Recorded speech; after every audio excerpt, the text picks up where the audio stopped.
Ooh, hello there, my fellow miners and crafters. Good times with Scar here, and welcome back to the wonderful worlds of Hermits and Crafting. And we are flying through Pirate Island on our way to the Futuristic District, where we built the landscaping around the HRN Futuristic train station. And what is that helicopter that looks like a Fisher-Price toy doing there? I swear, I logged off for an hour earlier, so somebody built this in a very short amount of time. And yeah, we're going to investigate that after we finish our intro here.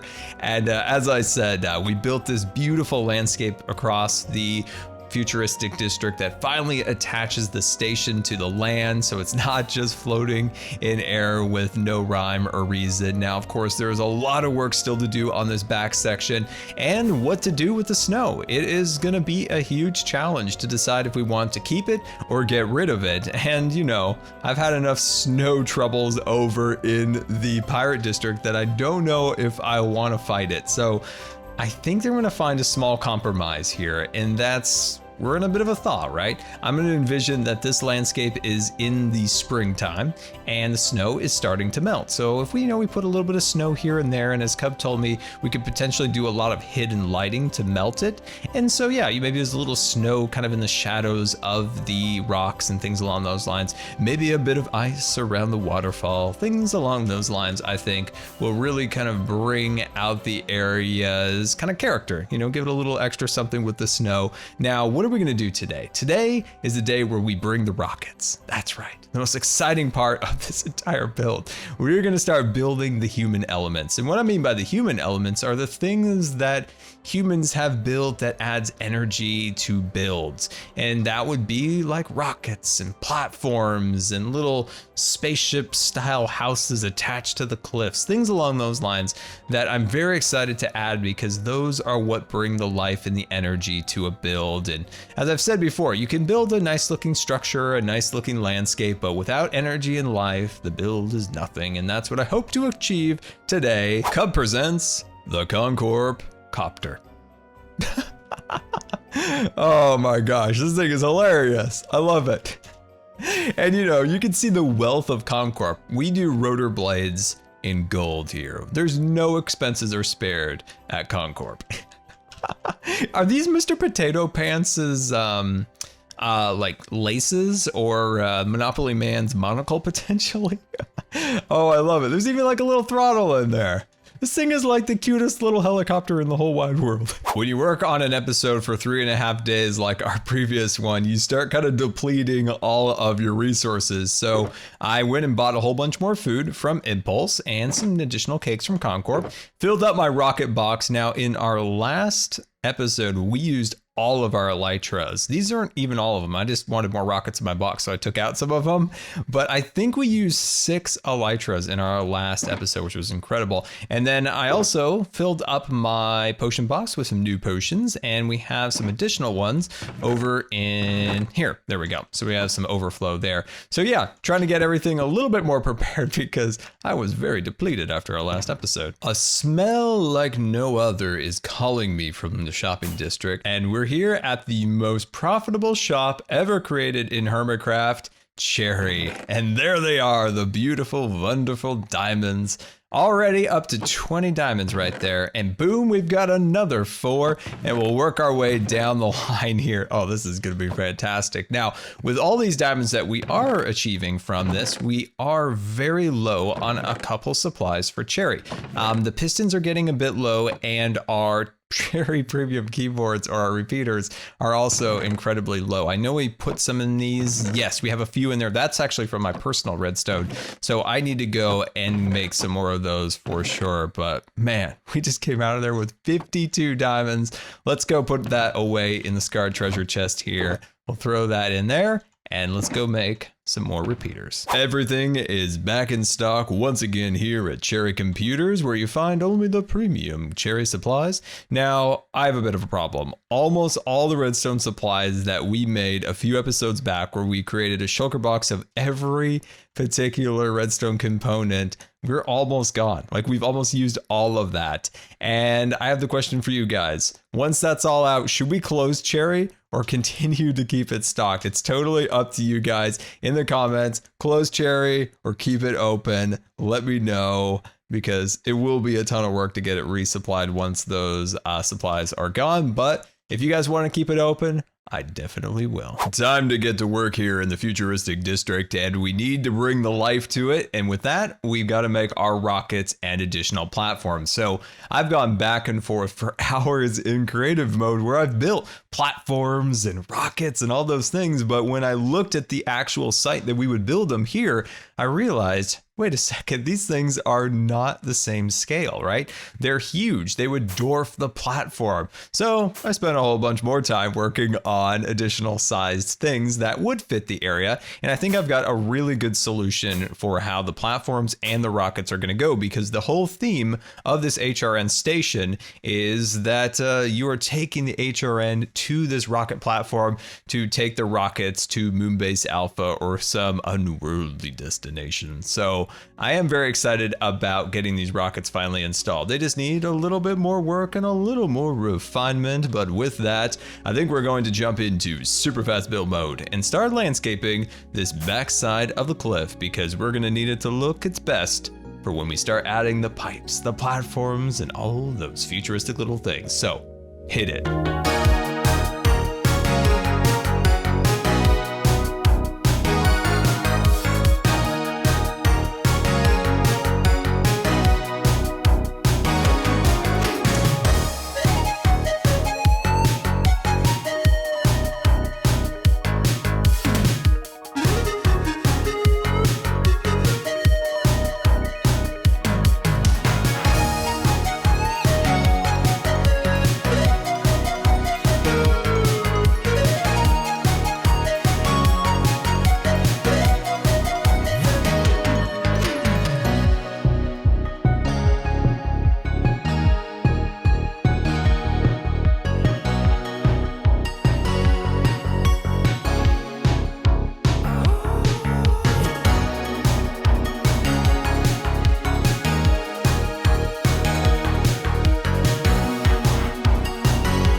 End of super fast build mode, and we've got one pretty good looking landscape now. It definitely has a little bit of a Jurassic Park vibe, which I'm loving every minute of it.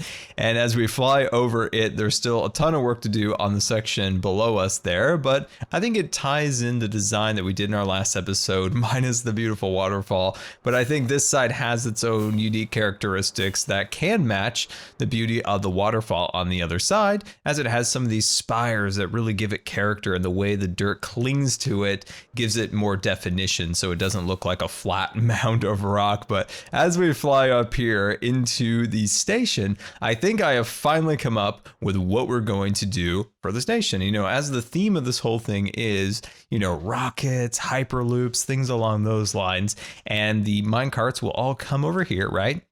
And then they'll meet in the station. And from the station, you can choose, like, I'm going to head off to Moonbase Alpha today. So you would take the right-hand side here, and you'd walk down a walkway. Now the walkway will start here, and it'll have a gentle slope downwards, about 6 to 7 blocks. And then there's going to be a rocket on it in the pad right there. It'll mimic the same design that we have down here with the, my elytra's not attaching. My voice cracked. I'm like, I'm going to die. It's gonna mimic this, but much smaller. So there'll be a pad here for the rocket and a pad on this side. Now on this side, and I call this the green side. So the green side of the base here is gonna have a rocket on the pad. Now this side over here, the wind turbine side, this side over here is gonna have a rocket that's taking off. So it'll be about, you know, maybe about 100 blocks upwards, and there'll be a little plume coming down. And I think it'll give some really, really fun life to the build. So let's grab some supplies and start working on that. Would not be a Good Times with Scar video if there wasn't an island fully disorganized with shulker boxes spilling into the ocean, and that's what we had here. But I've cleaned it up, and I'm pretty happy with our organization, except we're we're not going to look inside these chests because they are filled to the brim with chest monsters. But over here, we've got all of our white, we've got all of our gray, we've got our powdered varieties, we got miscellaneous blocks for today's build, and of course, some of our blue materials. And over here, we've got all of our terraforming materials all set up and are ready to go. So yeah, I'm happy that Shulker Island III is fully organized once again.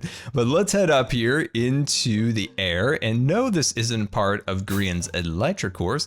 This is the dirt method. So what we're trying to do is establish scale, right? I don't want to make these rocket platforms. Can we make it? No. So close. We don't want these things to be wildly out of scale with the station. We want the station to be the largest and most prominent thing. So these things are just the secondary items. So of course you would like these things to be a little bit smaller. Now, we are going to be building rockets on top of this. So those are, you know, in nature very tall. So we don't want it to dwarf the building here. So the rockets aren't taller. So that's why I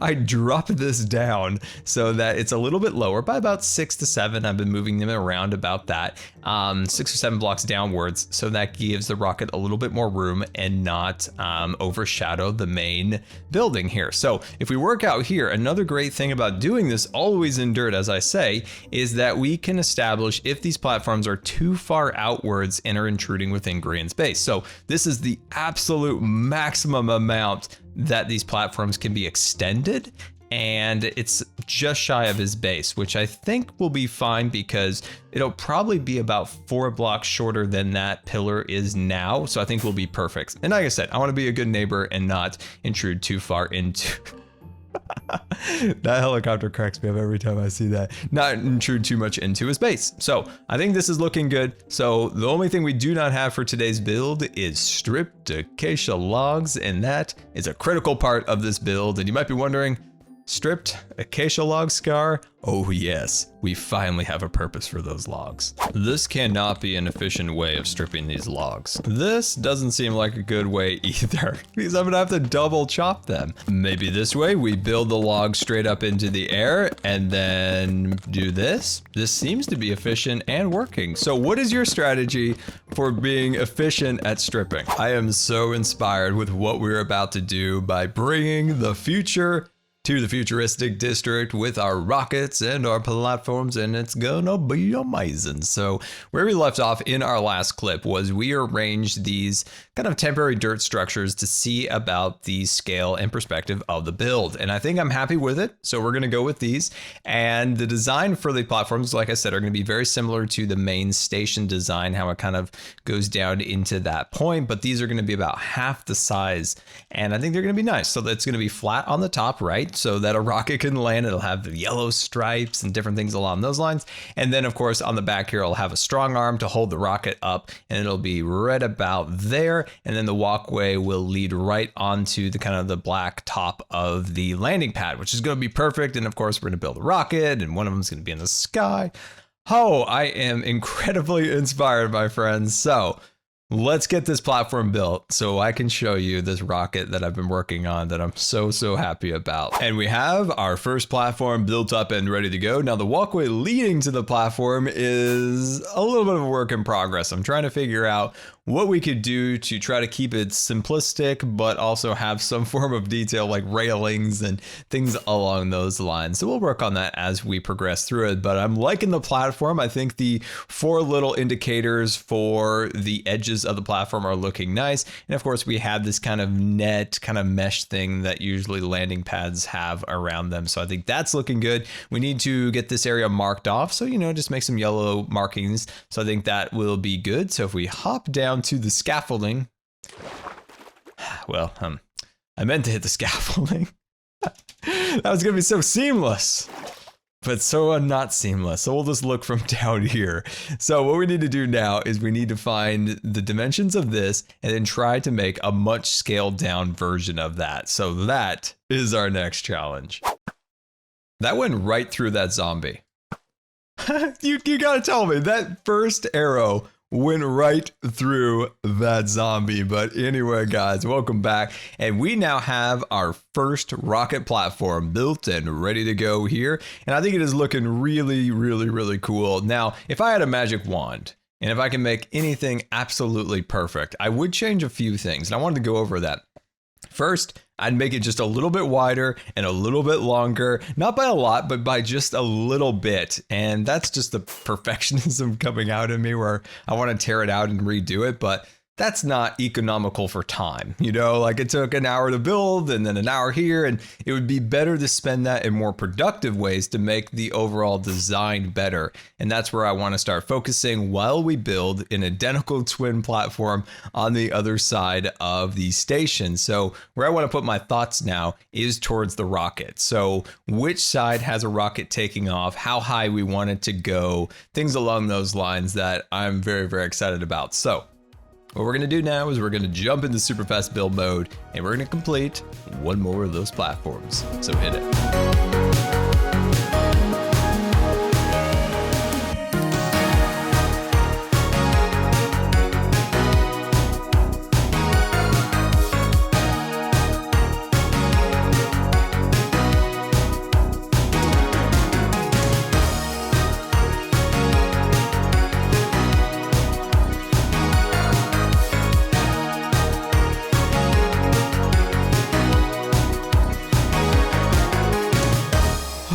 Welcome back. End of super fast build mode. And I'm trying to light the interior up, and it didn't go well.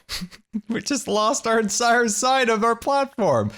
Oh my gosh. All right, let's put this back together. Both platforms are now complete, and we can start working on the rockets now that, of course, we clean Bob the Career Building Inspector's mess up.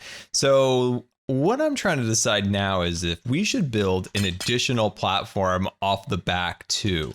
Maybe not rocket pads, but maybe like a VTOL, you know, aircraft of some kind. Let me know if we should do that in the comments. So yes, backside, no backside, put it in the comments. Let me know what you guys think. But where we want to start now is figuring out how the rocket's going to be laid out. And I think we missed one block. So I've got my treasure chest here of all sorts of things. So these are all the components that we are going to build this rocket out of. And yes, this is what we're going to use the acacia logs for. And we'll get into that in just a moment. We've got rocket engines over here. We've got the windows and all sorts of fun little details. So where we're going to start here, actually, I don't need this. I'm actually going to put that aside. There we are. We're going to start working on the landing legs. So let's start lining these up. Landing legs are now complete, and we'll move to our tanks of fuel. Now, this part is what I'm most excited about this entire episode, because I was searching for a block that looked like the external fuel tank on the space shuttle, or maybe even the Delta Heavy. And the best color and texture for this is the acacia, not concrete, not wool. Nothing can compete with this, because if you look at those two vehicles, fuel tanks, they're very textured and they have that darker orange with some of these, you know, these darker lines in it. It's absolutely perfect. So I'm so glad I found this, because it looks fantastic for what we are trying to achieve. So like I said, these are the external fuel tanks of the rocket. There we are. And then we'll scaffold our way down. Beautiful. Look at that. Oh, I love it. We've got the tanks wrapping all the way around the vehicle. Now, where we need to start focusing is the top portion of the, and I think I forgot it. Let me grab our box. And like I said, we need to start focusing on the first stage section above the tanks. So this is kind of a combination, like I said, of like a space shuttle, a Delta Heavy, a Falcon 9. It's all kind of a combination, and a little bit of Starship. Once we get up to the top, it has a little bit of the SpaceX Starship mixed in there. So like I said, we're going to kind of bring these guys across here like so. There we are.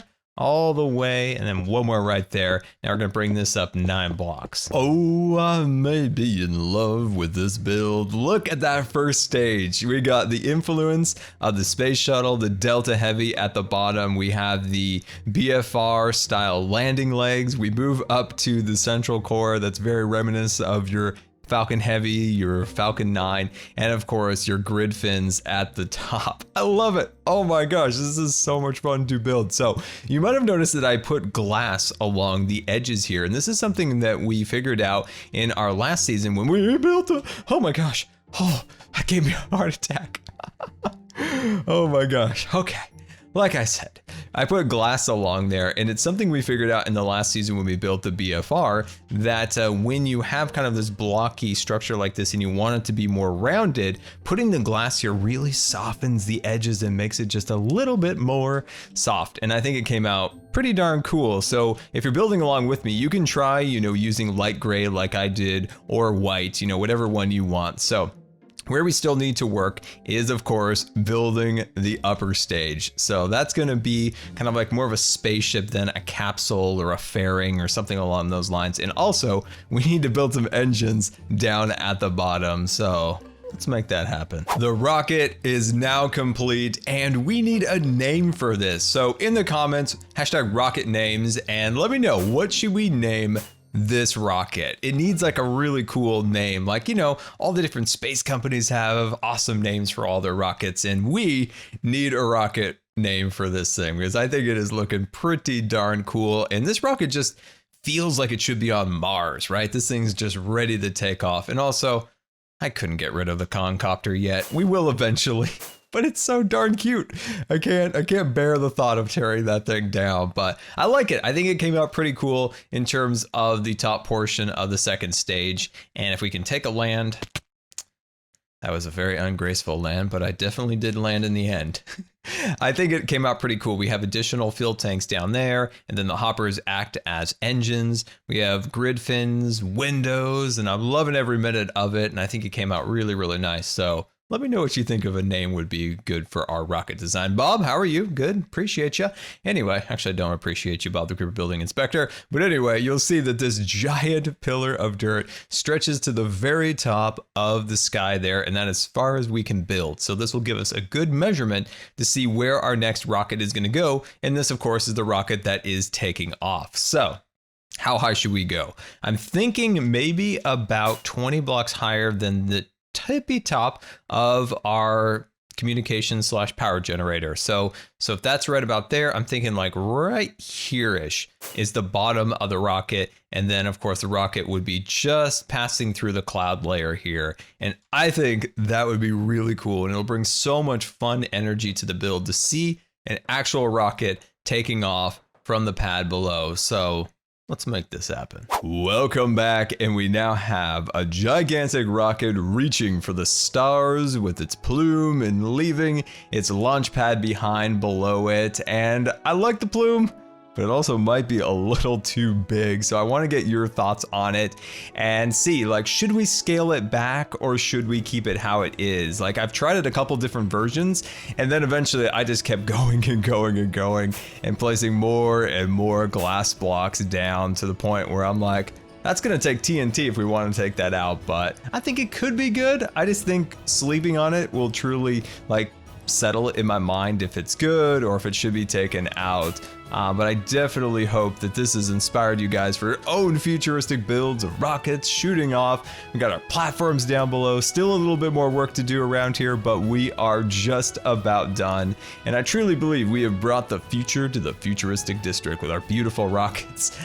And of course the concopter down below. Now on Twitch, we're going to be working on a few other things that we didn't get to today because today's episode is running way past its time. And that's what we're going to do over here is put down the yellow markers and of course the strong arm on the back side of the launch pad down below. Look at that thing, absolutely crazy. So I really hope you guys enjoyed today's episode at the futuristic HRN station. And if this video inspired you for your futuristic builds, hit that like button. And until next time, this has been Good Times with Scar, and I always really appreciate you guys taking the time to watch my videos. And if you believe the video deserved a rating, that would be much appreciated. And until next time, we'll see you later. And don't forget to subscribe because you may just become scarred for life.